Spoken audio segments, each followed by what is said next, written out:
Olá, meu amigo e minha amiga, sejam mais uma vez bem-vindos aqui ao nosso canal. Mais uma informação muito importante, atualizada, relevante para tirar dúvidas e trazer um conhecimento atualizado, valiosíssimo para você que está aí no INSS, precisa de um benefício ou está fazendo seu primeiro pedido de benefício. Nós vamos falar de comprovação de incapacidade. Olha que título importante, tá? Quando a incapacidade, para o trabalho ficou devidamente comprovado em uma perícia administrativa realizada no INSS, ainda, que a moléstia impossibilite temporariamente, o exercício de atividades profissionais, será mantido, a sentença que determinou o benefício de auxílio-doença. Olha aí, você que está recebendo, por exemplo, o auxílio-doença, foi convocado para um pente fino. Nesses casos, o perito ele vai ter que comprovar que existe a incapacidade para você continuar recebendo o benefício. Agora, existem certas situações que dependem muito do segurado, tá? Nós sempre explicamos aqui nos vídeos. Você deve encarar, por exemplo, uma perícia no INSS como se ela já estivesse indeferida. Por quê? Porque você, com essa preocupação, você vai agilizar, você vai juntar toda a documentação, todos os elementos que é necessário para comprovar que você tem a incapacidade. Porque o perito, quando você entra na sala, para ele é só mais um. Para ele indeferir o seu benefício, ele não está preocupado com a sua vida. O INSS não leva em consideração. Dentro do INSS, nós não somos olhados pelo CPF, nós somos mais um. Somente isso. Então, preocupe-se sempre na hora de passar na perícia. Quanto mais elementos você tiver que comprovem a sua situação, melhor, tá? A impossibilidade de desempenhar atribuições, por exemplo, para qualquer cargo, função, emprego provocado por uma patologia decorrente de doença ou acidente, tá? Pode ser uma das duas. Não existe, um prazo determinado para a duração, por exemplo, um auxílio-doença. Antigamente se falava, quem ficou 2 anos afastado pelo auxílio-doença, o INSS automaticamente aposenta por invalidez. Não é assim, tá, pessoal?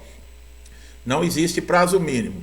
Ele só precisa ser pelo menos 15 dias, no caso, para você que está trabalhando, ter atestado 15 dias por responsabilidade da empresa e você ficar afastado e não conseguir se recuperar. A partir do 16º dia, passa a ser responsabilidade do INSS.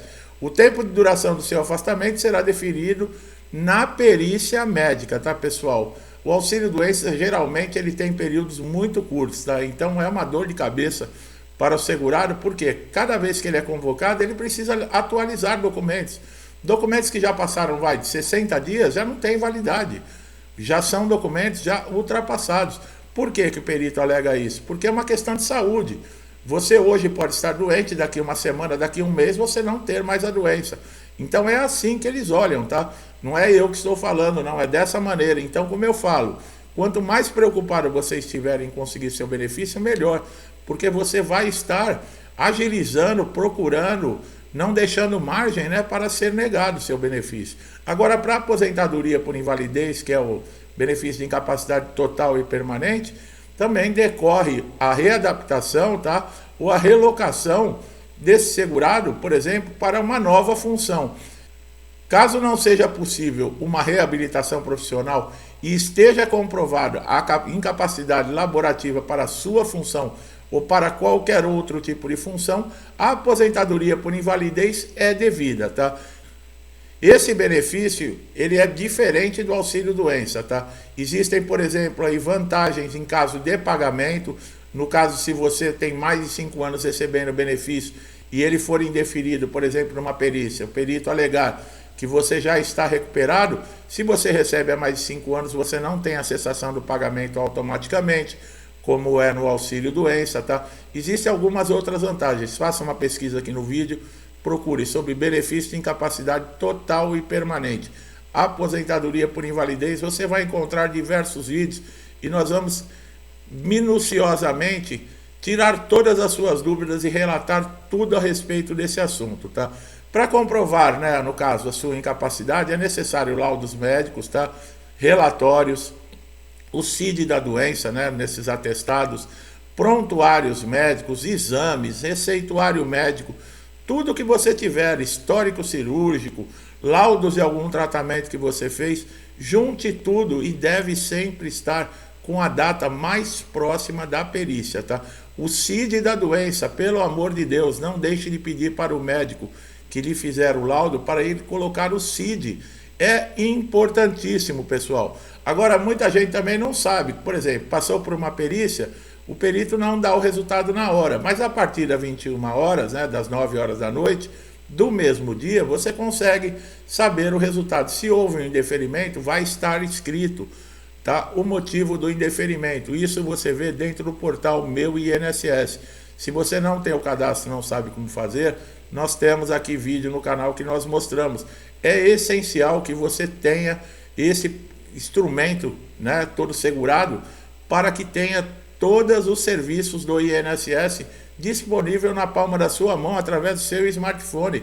Não existe mais aquilo como antigamente de você ter um problema, ir numa agência do INSS, passar o dia inteiro, perder horas, passar por humilhação, sabe? E ficar ali perdendo tempo. Hoje você resolve tudo muito mais fácil. Então é essencial que você tenha esse serviço nas suas mãos. Agora, benefício de incapacidade como auxílio-doença, aposentadoria por invalidez, auxílio-acidente, eles são passíveis de perícia, né? Além da comprovação da documentação que você leva, é necessário se passar por perícia. Apesar que muitas vezes nós não entendemos, né, o que quer dizer passar pela perícia. Seria como uma consulta no médico. Quando você vai no médico, o médico faz um exame em você. Ele não olha somente, por exemplo, um receituário que você tenha ou uma documentação. Ele faz um exame. No INSS é a mesma coisa. O perito é um médico.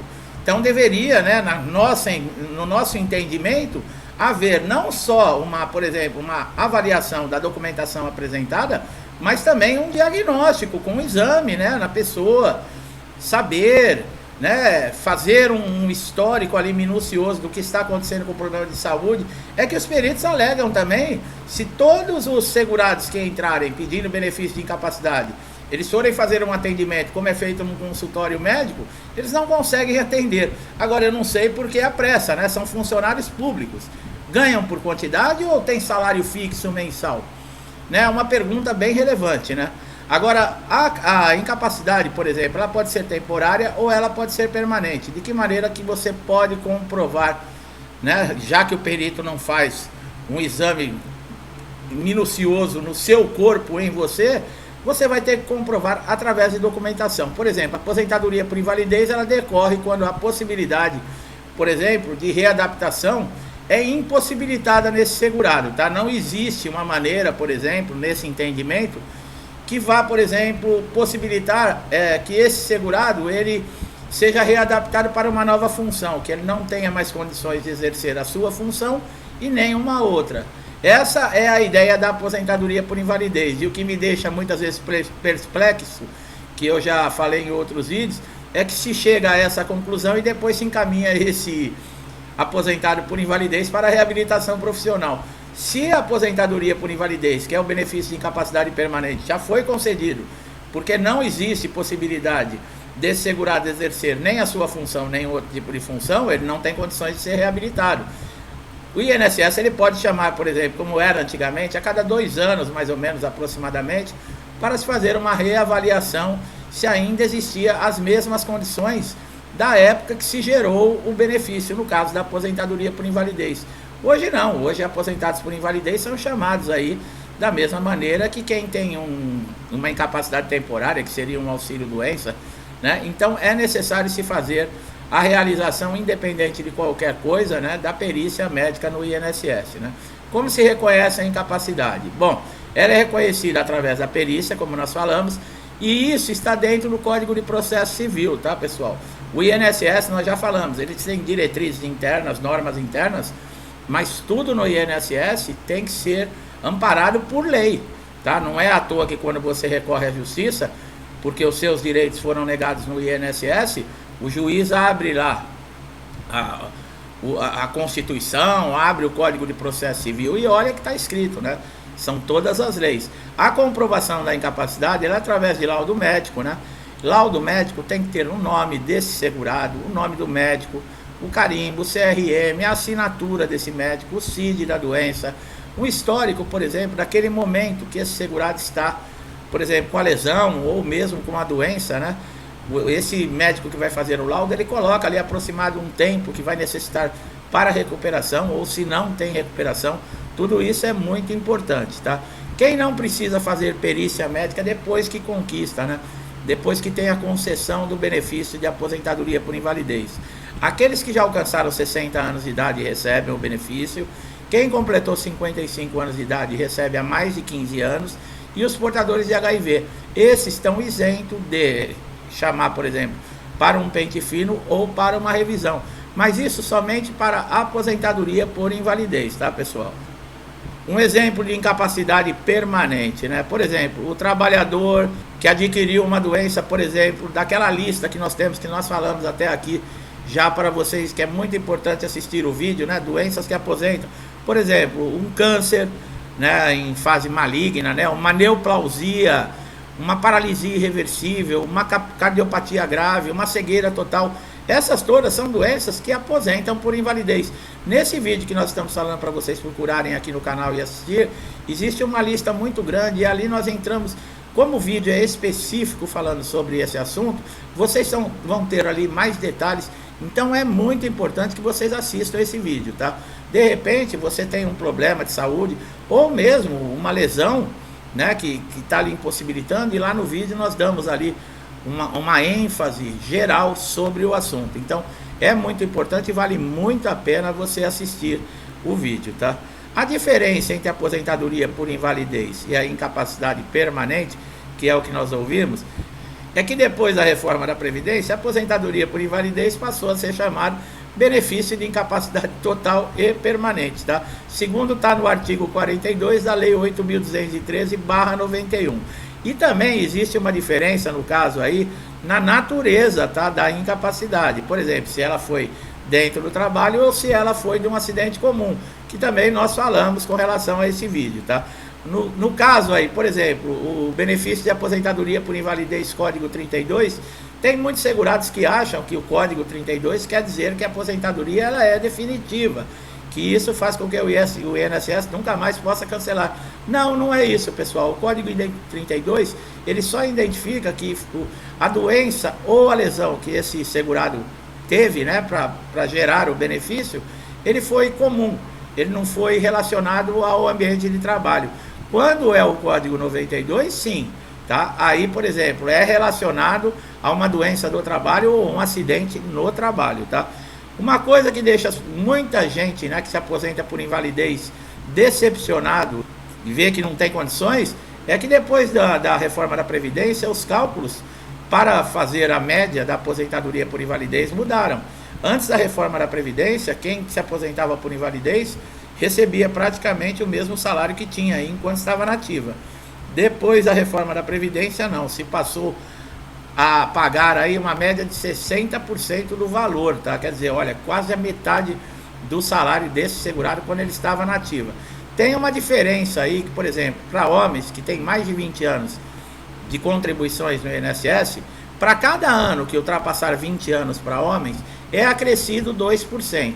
E para as mulheres, cada 15 anos, né? O que ultrapassar 15 anos, para cada ano que ultrapassar esses 15 anos, também acresce 2%, mas isso não faz uma grande diferença, não. Quem tem direito a receber a aposentadoria por invalidez integral são as pessoas que têm o acidente no Código 92, que é relacionado à doença ou acidente de trabalho. Esses não podem ter perda nenhuma e continuam recebendo praticamente aí o que recebiam enquanto estava nativa, tá? Agora, quando o acidente é comum e não está relacionado ao ambiente de trabalho, uma lesão ou uma doença, a perda é muito grande. Tem muita gente, inclusive, pedindo alta, que desiste de receber o benefício, além de não poder também se desligar da empresa para receber os seus direitos trabalhistas, porque enquanto, tanto faz o Código 92 ou 32, enquanto você estiver recebendo benefício do INSS, nem você pode pedir demissão e nem a empresa te mandar embora, quer dizer, você fica travado. E tem gente que tem muitos anos, né, de trabalho na mesma empresa. Os direitos trabalhistas são importantes. A pessoa vai ficar aposentada por invalidez e ela não vai poder tocar nesses direitos, um fundo de garantia, não consegue receber nada disso. Por quê? Porque enquanto perdurar esse benefício dentro do INSS, esse contrato fica suspenso. Aí você pensa comigo, né? Pô, eu estou recebendo praticamente metade do que eu receberia se eu estivesse na ativa. E não posso pegar os meus direitos trabalhistas. O que acontece na cabeça do segurado? Vou retornar para a empresa. E abre mão às vezes, né? O que não pode fazer, pessoal, é querer retornar à sua empresa, ao trabalho, sem ter dado baixa no INSS, tá? Isso tanto para o auxílio-doença quanto para a aposentadoria por invalidez. É necessário que tenha encerrado o benefício, né? No caso, para você poder retornar à sua empresa. São essas informações importantes, tá? Os laudos médicos devem ser acompanhados por histórico cirúrgico, deve ser acompanhado por laudos, por exemplo, de tratamentos que você fez, receituário médico, caixinha de remédio, toda a documentação, todo o material que você tenha para comprovar, né, no caso, a sua incapacidade. Isso serve não só para a perícia do INSS, mas no futuro, caso você não consiga os seus direitos dentro do INSS, você vai recorrer à justiça. E na justiça precisa desse material todo, tá? Precisa dessa comprovação da mesma maneira. E lembrando, a data deve ser mais atualizada o possível, tá? Se você vai passar na perícia no prazo de 45 dias, procura fazer um laudo, ter uma documentação mais próximo da data possível. Quanto mais atualizada, melhor, tá? Parece que o perito não dá muita atenção para isso, mas dá sim, viu, pessoal? Ele registra tudo ali no computador na hora da perícia, fica tudo registrado, tá? E tudo isso vai para uma avaliação. Então é muito importante ter documentos de boa qualidade e atualizados. Meu amigo e minha amiga que estão chegando aqui pela primeira vez, como nós falamos, tem conteúdos muito importantes, relevantes, que já ajudaram muita gente aqui no canal. Eu tenho certeza que se você fizer aí uma varredura, se estiver passando por algum problema, você vai encontrar um vídeo aqui no canal já postado que vai lhe ajudar a resolver o problema. Tudo aqui relacionado a INSS, mostrando os melhores caminhos e como solucionar o problema, tá? Fique à vontade, é de graça, não paga nada. Gostou do nosso trabalho? Não deixe de dar um like aqui no vídeo, se inscreva no canal, ative o sininho de notificação para você ser sempre beneficiado com os nossos conteúdos. Colocamos conteúdos diários e pode ser aquela informação tão importante que vai ajudar você a resolver aquele problema de dias, de semanas ou até meses, que você não encontra um caminho ou uma solução no INSS, mas nós vamos se mostrar aqui dentro dos nossos vídeos. Meu amigo e minha amiga que estão sempre aqui comigo, muitos desde o início do canal, meu muito obrigado, que Deus abençoe a sua casa, sua vida, sua família, com paz, com saúde, com amor, harmonia, prosperidade. Tudo que eu desejo para mim, eu desejo em dobro a todos vocês. Eu deixo um forte abraço e até os próximos vídeos.